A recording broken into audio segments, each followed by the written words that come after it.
Venezuela forces the world to adapt. Let me take you back to January 10, 2024, not the day most people remember, but the day that should have been a wake-up call for anyone paying attention to the shifting tectonics of global power. That was the day Nicolas Maduro, in a move that caught even seasoned diplomats off guard, announced Venezuela's formal claim to two-thirds of neighboring Guyana's territory, including the oil-rich Essequibo region. The official statement was delivered with the kind of performative defiance we've come to expect from a televised address, a new map printed in state newspapers, and a warning that any foreign interference would be met with all necessary measures. The world, predictably, reacted with outrage. The UN Security Council held emergency sessions. The U.S. Southern Command scrambled fighter jets to Guyana. The British sent a warship. And yet, if you ask me, none of this was the real story. I've spent the last 3 decades studying the intersection of resource politics, great power competition, and the slow-motion collapse of American unipolarity. What I saw in January wasn't just another Latin American border dispute, it was the sound of a door slamming shut on an era. Venezuela, a country most Western analysts had written off as a failed state, was forcing the world to adapt. Not through invasion, not through revolution, but through a calculated, high-stakes gamble that exposed the fragility of the post-Cold War order. And here's the part no one in the mainstream wants to talk: Maduro's move wasn't just about oil. It was about signaling to Washington, Beijing, and Moscow that the rules of the game had changed. The question is, are we listening? The official narrative is simple enough. Venezuela, the story goes, is a rogue state run by an authoritarian kleptocracy that has mismanaged its economy into oblivion. After decades of corruption, sanctions, and socialist mismanagement, the regime is desperate. The Essequibo dispute, a century-old territorial claim that most of the world had forgotten, suddenly became a lifeline. Guyana, a small English-speaking nation on Venezuela's eastern border, had struck oil in 2015, and by 2023, it was the fastest-growing economy in the world, with ExxonMobil and other Western firms pouring billions into offshore drilling. Maduro, facing crushing U.S. sanctions and a restive population, saw and rally nationalist sentiment, distract from domestic crises, and perhaps even secure a slice of Guyana's oil wealth. The international community's response was swift and unified. The U.S. State Department called Venezuela's actions provocative and unacceptable. The OAS condemned the move. The UK, Guyana's former colonial power, reaffirmed its support for Georgetown. Even Brazil, Venezuela's largest neighbor, warned against military escalation. The data seems to support this narrative. Venezuela's economy has contracted by 75% since 2013.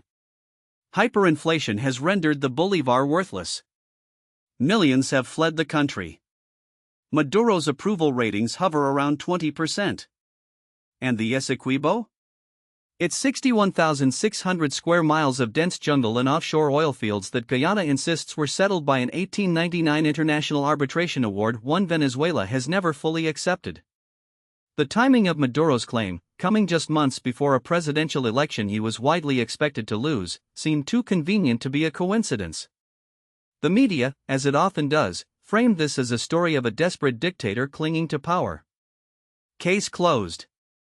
But there's a problem with this narrative. It's not wrong, just incomplete.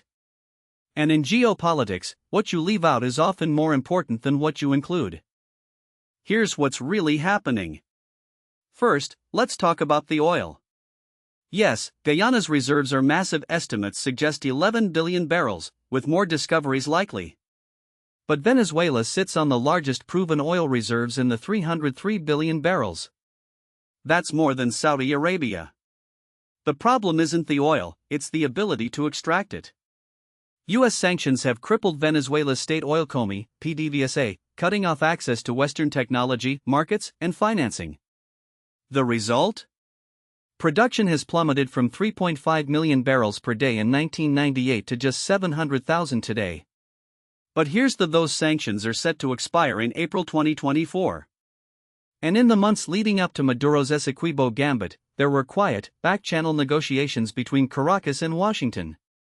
The U.S. was offering a partial lifting of sanctions in exchange for free and fair elections. Maduro, ever the survivor, saw an opportunity to reset the terms of engagement. The Essequibo plane wasn't just about distracting his population. It was a bargaining chip. By escalating tensions, Maduro forced the U.S. to either double down on regime change or negotiate. And negotiate they did. In October 2023, just weeks before the crisis erupted, the U.S. and Venezuela reached a sanctions relief in exchange for electoral concessions. The Essequibo dispute was the leverage Maduro needed to extract better terms. The data doesn't support the desperate dictator narrative because, by early 2024, Venezuela's oil exports were already creeping back up. The regime wasn't on the brink of collapse, it was adapting. Now, let's talk about the geopolitical set. The mainstream media framed this as a bilateral dispute between Venezuela and Guyana. But that's like describing the Cuban Missile Crisis as a disagreement between Havana and Washington. The real players here are the US, China, and Russia, and Venezuela is the proxy. China has invested billions in Venezuela's oil sector, including a $5 billion loan in 2023 to revive PDVSA's refineries. Russia, meanwhile, has provided military support, including the deployment of Wagner Group mercenaries to train Venezuelan forces. And the US? It's been trying to isolate Venezuela for 2 decades, with little to show for it beyond a collapsed economy and a refugee crisis that's destabilizing the region. Here's where it gets interesting. The Essequibo crisis wasn't just about Venezuela. It was a test of American resolve. For years, Washington has operated under the assumption that it can contain adversaries through sanctions, diplomatic isolation, and the occasional military intervention. But Venezuela called that bluff. By escalating the dispute, Maduro forced the U.S. to either back down or escalate. The Biden administration chose a third negotiation. That's not a sign of strength, it's a sign of exhaustion. And the other great powers noticed. China, in particular, has been watching closely. Beijing has long argued that the U.S. uses international law as a tool of hegemony, upholding it when it suits American interests and ignoring it when it doesn't. The Essequibo dispute gave China an opening. In December 2023, just as the crisis was peaking, China's foreign ministry issued a statement calling for respect for historical facts and international law. That might sound like boilerplate diplomacy, but in Beijing's lexicon, it was a coded the U.S. can't have it both ways. If Washington insists on upholding the 1899 arbitration award for Guyana, then what about China's claims in the South China Sea? If the U.S. sends warships to the Caribbean, then why can't China do the same in the Taiwan Strait? The Essequibo crisis wasn't just about Venezuela. It was about the rules of the 21st century and who gets to write them. Russia, too, saw an opportunity. In January 2024, as the U.S. was scrambling to respond to Venezuela's moves, Russia announced it would hold joint naval exercises with Venezuela in the Caribbean. The message was if the U.S. wants to play hardball in its own backyard, Moscow is happy to oblige. And let's not forget Iran, which has been quietly extending its influence in Latin America. In 2023, Venezuela and Iran signed a 20-year cooperation agreement, including joint oil projects and military training. The Essequibo crisis was a reminder that the U.S. no longer has a monopoly on power in its own hemisphere. So what's really happening here? Venezuela is forcing the world to adapt to a new the era of unchallenged American dominance is over. The U.S. can no longer dictate terms to smaller nations without consequences. Sanctions, once a reliable tool of coercion, are losing their bite. And the great powers, China, Russia, and even Iran, are increasingly willing to challenge American hegemony, not through direct confrontation, but through asymmetric pressure points like Venezuela. Let me put this in broader geopolitical context. For the last 30 years, the U.S. has operated under the assumption that it can maintain a unipolar world order, one where it sets the rules, enforces them, and punishes those who break them. That assumption is now in tatters. The world is multipolar, and the competition between the US, China, and Russia is reshaping global politics in ways we're only beginning to understand. Take the concept of spheres of influence. During the Cold War, the US and the Soviet Union divided the world into blocks, each with its own set of client states. The US had Latin America, the Soviets had Eastern Europe. When one side encroached on the other sphere, crises erupted, the Cuban Missile Crisis being the most famous example. After the Cold War, the US declared that spheres of influence were a relic of the past. The New World Order would be based on rules, not power. But here's the US never stopped acting like it had a sphere of influence. It invaded Iraq, bombed Libya, and imposed sanctions on Venezuela, all in the name of democracy promotion or humanitarian intervention. Meanwhile, China and Russia have been quietly reasserting their own spheres. China in the South China Sea, Russia in Ukraine and Syria. The Essequibo crisis is just the latest example of this dynamic. What's fascinating and dangerous is how the US is responding. On one hand, you have the hawks in Washington who see Venezuela's actions as a direct challenge to American power. They're calling for tougher sanctions, military support for Guyana, and even regime change in Caracas. On the other hand, you have the realists who recognize that the US no longer has the leverage it once did. The Biden administration's decision to negotiate with Maduro was a tacit admission of this reality. But here's the: neither side has a coherent strategy. The hawks are living in the past, clinging to the idea that the US can still dictate outcomes through force. The realists, meanwhile, are so focused on avoiding conflict that they're ceding ground to adversaries. This brings me to a critical: the US is suffering from strategic overstretch. For decades, Washington has pursued a grand strategy of liberal hegemony, the idea that the US can and should spread democracy, free markets, and American values around the world. The results have been disastrous. Iraq, Afghanistan, Libya, all interventions that were supposed to spread stability but instead spread chaos. And yet, the US keeps making the same mistakes. The Essequibo crisis is a perfect example. The hawks in Washington see Venezuela as a problem to be solved through pressure. But pressure without leverage is just bluster. And bluster, in geopolitics, is a recipe for humiliation.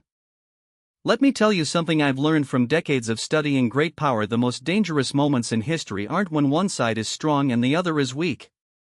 They're when both sides are weak and neither realizes it. The US is weaker than it was 20 years ago, but so is Venezuela. China is stronger than it was 20 years ago, but it's also more vulnerable. Russia is a declining power, but it's still dangerous. The Essequibo crisis is a microcosm of this dynamic. Venezuela is weak, but it's punching above its weight because it knows the US can't afford another crisis. The US is strong, but it's overcommit and distracted. And China and Russia? They're watching, waiting, and learning. Now, let's talk about the military and strategic implications. The US response to the Essequibo crisis has been a mix of symbolic gestures and half measures. The Southern Command deployed F-16s to Guyana. The UK sent a warship. The OAS issued a strongly worded statement. But none of this changes the fundamental: Venezuela is not Iraq, and the US is not in a position to launch another regime change war. Let's be clear about: Venezuela has one of the most formidable militaries in Latin America. It's not the size of its army that matters, it's the quality of its equipment and its alliances. Russia has supplied Venezuela with Su-30 fighter jets, S-300 air defense systems, and T-72 tanks. China has provided drones, radar systems, and cyber capabilities. And then there's Iran, which has been quietly building up Venezuela's military-industrial complex.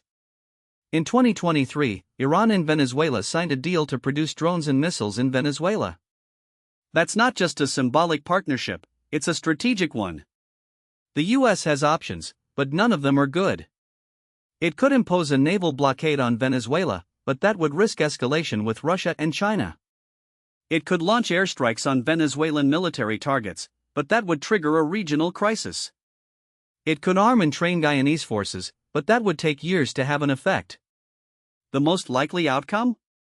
The US will continue to rely on sanctions and diplomatic pressure, hoping that economic pain will force Maduro to back down. But here's the: sanctions don't work when the target has powerful friends. Venezuela has China, Russia, and Iran. The US has Guyana, a country with a population of 800,000 and a military of 3,000. This brings me to a sobering lesson from great powers often stumble into wars they don't want because they miscalculate their adversaries' resolve. The US assumed that sanctions would bring Venezuela to its knees. They didn't. It assumed that Maduro would be overthrown by his own people. He wasn't. And now, it's assuming that a show of force will deter Venezuela from pressing its claims. That's a dangerous assumption. Maduro is a survivor. He's outlasted US presidents, economic collapses, and coup attempts. He's not going to back down because the US sends a few fighter jets to Guyana. The real risk here isn't a full-scale war between Venezuela and Guyana.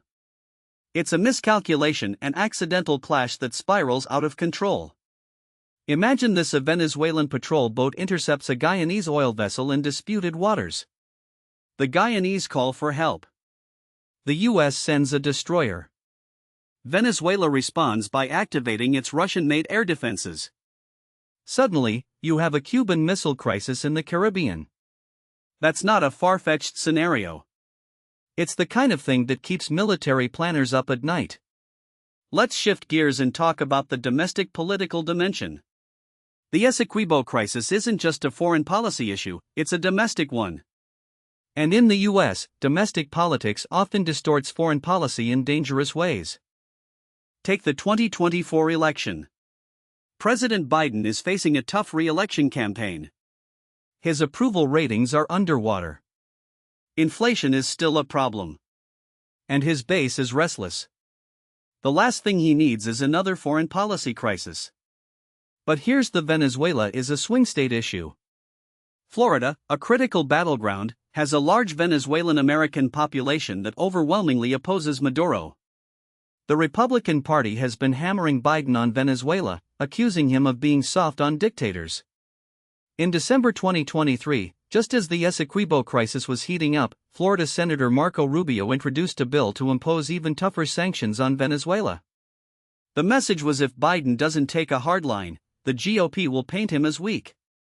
This is how domestic politics distorts foreign policy. The US doesn't have a coherent strategy on Venezuela because its strategy is being driven by electoral calculations. Biden can't afford to look weak on Maduro, but he also can't afford another military intervention. So he's stuck in the middle, trying to thread the needle with half measures. The result? A policy that satisfies no one. And let's not forget the role of key administration figures. Secretary of State Antony Blinken has been pushing for a diplomatic solution, but he's been undercut by hawks in the National Security Council. Jake Sullivan, Biden's national security advisor, has been trying to balance competing interests, but he's facing pressure from both the left and the right. The left wants engagement with Venezuela, the right wants regime change. Sullivan's job is to find a middle ground, but in today's polarized environment, there is no middle ground.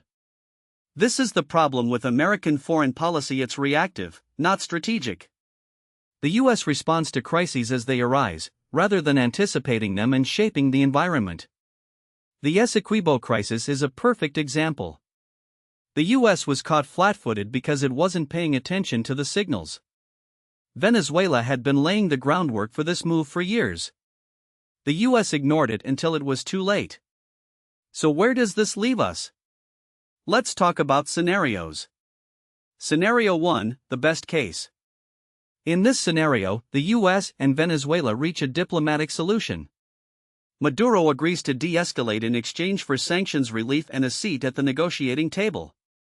The US gets a face-saving way out, and Venezuela gets access to its oil wealth. Guyana keeps the Essequibo, but Venezuela gets a share of the oil revenues. This is the outcome the Biden administration is hoping for. But here's the: it requires Maduro to trust the US, and the US to trust Maduro. That's a big ask. The history of US-Venezuela relations is one of broken promises and betrayals. Maduro has no reason to believe the US will keep its word, and the US has no reason to believe Maduro will either.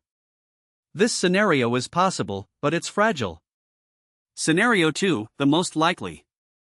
In this scenario, the status quo persists. Venezuela maintains its claim to the Essequibo, but it doesn't escalate militarily. The US keeps up the pressure with sanctions. And the international community continues to dither. Guyana, for its part, plays the long game, leveraging its newfound oil wealth to buy time, secure military partnerships, and outlast Maduro's regime. This is the scenario where nothing truly changes, but everything gets worse. Venezuela's economy remains in freefall, its people continue to flee, and the Essequibo dispute festers like an untreated wound. The US maintains its sanctions, but they've long since stopped being a tool of coercion and have instead become a ritual, a way for Washington to signal virtue without achieving anything. Meanwhile, Maduro consolidates power, using the crisis to rally nationalist sentiment and justify his authoritarian rule. The opposition is crushed, the military remains loyal, and the regime survives another year, another election cycle, another round of empty condemnations from the OAS. Now, what most people don't realize is that this scenario isn't just likely, it's already happening. The US has been sanctioning Venezuela for nearly a decade, and what has it accomplished? Maduro is still in power, the military is still intact, and the country's oil production, while crippled, is still enough to keep the regime afloat. The sanctions have hurt the Venezuelan people, yes, but they've also created a perverse incentive structure where the regime's survival depends on its ability to evade them. And let's be, Maduro is very good at evasion. He's sold oil to China, India, and even the US through third parties. He's used cryptocurrency to bypass financial restrictions. He's turned sanctions into a game of whack-a-mole, and the US keeps missing the mole. Here's the uncomfortable: sanctions are a blunt instrument, and when wielded without a clear endgame, they become a form of self-harm. The US thinks it's punishing Maduro, but in reality, it's punishing itself. Every barrel of Venezuelan oil that doesn't reach the global market is a barrel that keeps prices high, which hurts American consumers and strengthens OPEC's hand. Every Venezuelan migrant who flees to the US becomes a political liability for Biden, a talking point for the right. And every day that Maduro stays in power is another day that China and Russia deepen their influence in the Western Hemisphere. Let me explain why this matters beyond Venezuela. The Essequibo crisis isn't just about a disputed territory, it's about the future of US primacy in Latin America. For decades, Washington has treated the region as its backyard, a place where it could intervene at will, prop up friendly dictators, and ignore the consequences. But those days are over. China is now the top trading partner for most of South America. Russia has reinserted itself as a military and diplomatic player, selling arms to Venezuela, conducting joint exercises with Nicaragua, and even floating the idea of a naval base in Cuba. And let's not forget Iran, which has been quietly extending its presence in the region, using Venezuela as a hub for its proxy networks. The US is losing its grip, and the Essequibo is just the latest symptom of that decline. The problem isn't that Washington doesn't have the tools to respond, it's that it doesn't have the will. The Biden administration is trapped between two: bad escalate and risk a wider conflict, or do nothing and cede ground to its rivals. Neither is palatable, so it does what it always does: it splits the difference, issuing stern statements, imposing half measures, and hoping the problem goes away. But in geopolitics, problems don't go away. They fester. Now, let's talk about the military dimension, because this is where things get really interesting. Most analysts have focused on the diplomatic and economic aspects of the Essequibo crisis, but the real action is happening in the shadows. Venezuela has been quietly modernizing its military, and not in the way you might expect. It's not buying cutting-edge fighter jets or building a blue water navy. Instead, it's investing in asymmetric capabilities, drones, cyber warfare, and irregular forces that are designed to counter US power projection. Take, for example, the recent reports of Iranian-made Mohajer 6 drones in Venezuela. These aren't just surveillance platforms, they're armed with precision-guided munitions and can operate in swarms. Then there's the cyber front. Venezuela has been working with Russia and Iran to develop offensive cyber capabilities, targeting everything from Guyana's energy infrastructure to US financial systems. And let's not forget the Colectivos, Maduro's paramilitary forces, which have been trained by Hezbollah and the Quds Force. These aren't conventional soldiers, but they don't need to be.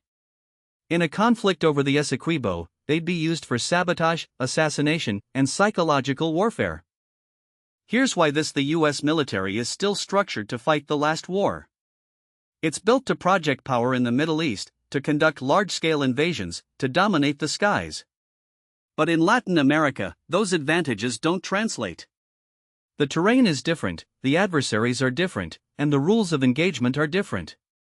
The US can't just bomb Caracas into submission, it would face a protracted insurgency, a global backlash, and a humanitarian catastrophe. And even if it wanted to, the political will isn't there. The American public is war-weary, and the Pentagon is still recovering from the debacles in Iraq and Afghanistan. So what does Venezuela do with this asymmetric advantage? It tests the waters. It probes. It pushes the boundaries to see how far it can go before the US pushes back. We saw this in 2019, when Maduro's forces intercepted a US Navy ship in Venezuelan waters. We saw it in 2020, when Russian military contractors were deployed to protect Maduro. And we're seeing it now, with the Essequibo. Venezuela isn't strong enough to win a conventional war, but it doesn't need to be. It just needs to make the cost of intervention too high for the US to bear. And that brings me to the third scenario, the one no one wants to talk about, but everyone should be preparing for. In this scenario, the crisis escalates beyond the point of no return. Maybe Guyana, emboldened by its oil wealth and its new military partnerships with the US and Brazil, decides to call Venezuela's bluff. Maybe Maduro, facing domestic unrest and economic collapse, decides to gamble everything on a military adventure. Maybe a miscalculation, a drone strike gone wrong, a cyber attack that spirals out of control, triggers a wider conflict. If that happens, the US will be forced to intervene and risk a quagmire, or stand aside and watch its allies get humiliated. Neither option is good. But here's the thing about geopolitics: sometimes, the worst outcomes aren't the result of grand strategy. They're the result of inertia, of leaders sleepwalking into disaster because they were too busy managing the next news cycle to think 5 moves ahead. The Essequibo crisis is a wake-up call, but I'm not sure anyone in Washington is listening. The US is still operating on autopilot, still reacting to events rather than shaping them. And that's a dangerous place to be, because in the 21st century, the rules of the game have changed. The old playbook doesn't work anymore. The question is, will the US adapt before it's too late? Or will it keep pretending that the world hasn't moved on? Now, what most people don't realize is that the real pressure point in this crisis isn't just the Essequibo, it's what's happening inside Venezuela itself. Because while Maduro's government is playing a high-stakes game of brinkmanship on the international stage, it's also fighting for survival at home. And that's where the domestic dimension becomes just as volatile as the geopolitical one. Let me explain why this matters.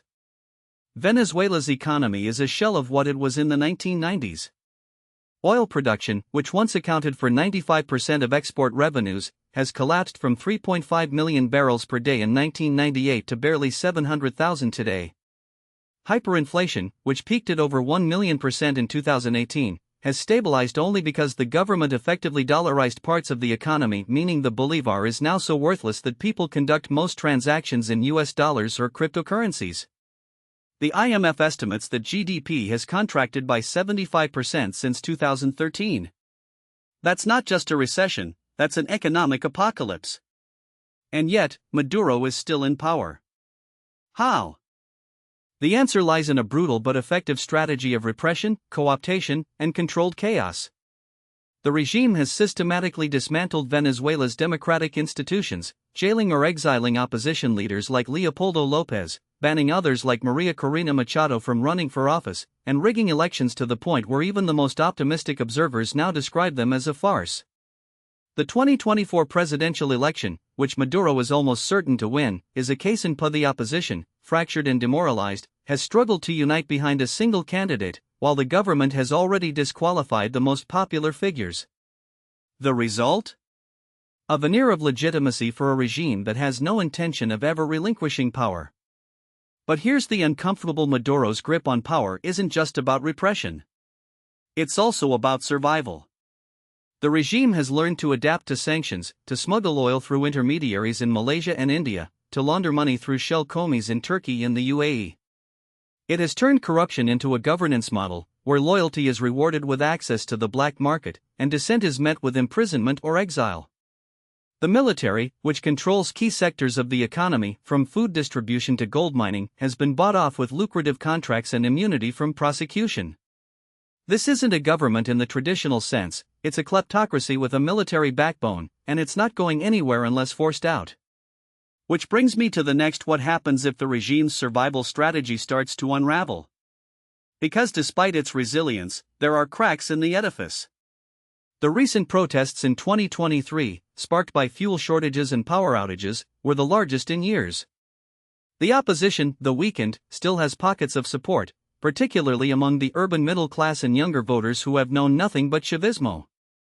And then there's the military, which remains the ultimate arbiter of power in Venezuela.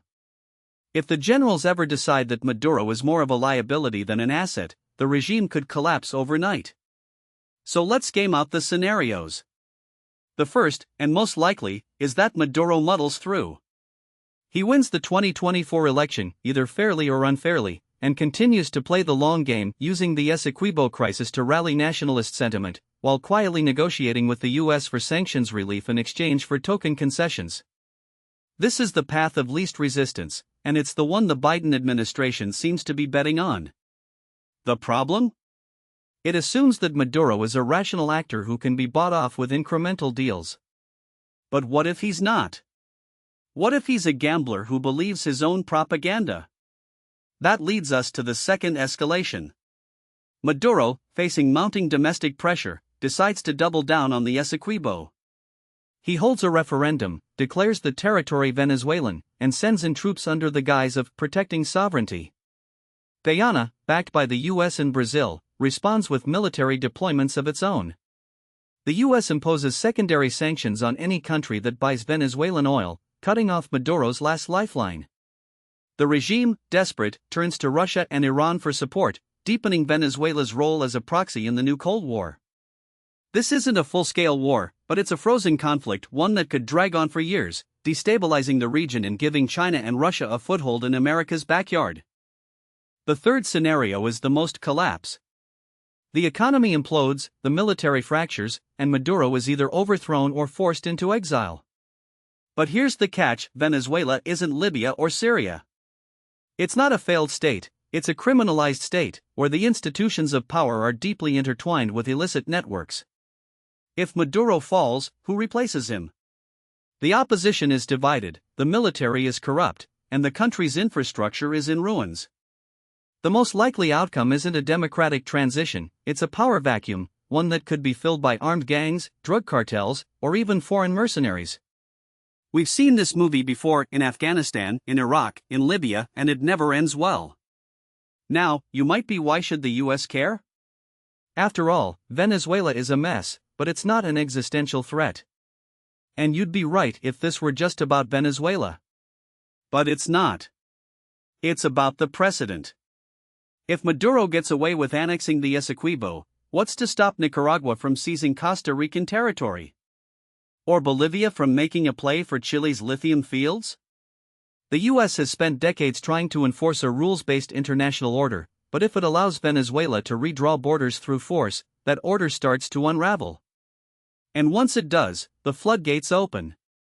Here's the thing: about the world doesn't stand still. While Washington is busy debating whether to lift sanctions or impose new ones, Maduro is playing a different game entirely. He's not waiting for the US to make up its mind. He's forcing the world to adapt to him. And if the US doesn't wake up soon, it's going to find itself on the wrong side of history again. Now, what most people don't realize is that Venezuela's crisis isn't just a regional problem, it's a test case for the 21st century's grand strategic dilemmas. The US foreign policy establishment still operates on the assumption that the post-Cold War order is the default setting, that sanctions and diplomatic pressure will eventually force rogue regimes to capitulate. But Maduro isn't playing by those rules. He's exploiting the gaps in the system, and in doing so, he's exposing the fragility of the very order Washington claims to uphold. Let me explain why this matters beyond Caracas. The Essequibo dispute isn't just about 160,000 square kilometers of jungle and offshore oil, it's about whether territorial integrity is still a sacrosanct principle. If Venezuela can annex a chunk of Guyana with impunity, what's to stop Azerbaijan from taking another bite out of Armenia? Or Morocco from fully absorbing Western Sahara? The UN Charter's prohibition on the use of force to acquire territory isn't just ink on paper, it's the foundation of modern state sovereignty. Once that cracks, we're back to the law of the jungle. Here's the uncomfortable: the US has no coherent strategy for Venezuela because it's still trapped in the binary thinking of the 20th century. Either we support democracy through sanctions and isolation, or we engage with dictatorships to achieve stability. But Maduro has rendered that framework obsolete. He's not a Soviet-style ideologue, he's a transactional strongman who survives by playing great powers against each other. Russia gets a military foothold in the Caribbean, China secures oil contracts, Iran gains a sanctions-busting partner, and the US is left scrambling to contain the fallout. Consider the numbers. Since 2019, when the US recognized Juan Guaido as Venezuela's interim president, the Trump and Biden administrations have imposed over 500 sanctions targeting everything from oil exports to gold mining. The result? Venezuela's GDP has contracted by nearly 80% since 2013, but Maduro's grip on power has only tightened. The sanctions didn't topple the regime, they accelerated the country's criminalization. Today, Venezuela is the world's largest cocaine transit hub, with the U.S. Treasury estimating that the Cartel of the Suns, a network of military officers and regime elites, moves $30 billion worth of drugs annually. That's more than the GDP of some Caribbean nations. Now, some in Washington argue that the solution is to double down on pressure. But here's the: sanctions only work if the target has something to lose. Maduro doesn't. His survival depends on controlling the illicit economy, not reviving the formal one. The more the US tightens the screws, the more he relies on Russia for arms, Iran for oil swaps, and China for digital surveillance tools. In 2023 alone, Venezuela signed a $3 billion deal with Moscow to modernize its military, including the purchase of Sukhoi Su-30 fighter jets, hardware that's useless against domestic unrest but perfect for intimidating neighbors. Others advocate for engagement, pointing to the 2023 Barbados Agreement, where Maduro's government and the opposition struck a deal to hold elections in exchange for sanctions relief. But let's be, that deal was never about democracy. It was about Maduro buying time. The moment the US eased sanctions, he reneged on his promises, banning opposition candidates and arresting activists. The lesson?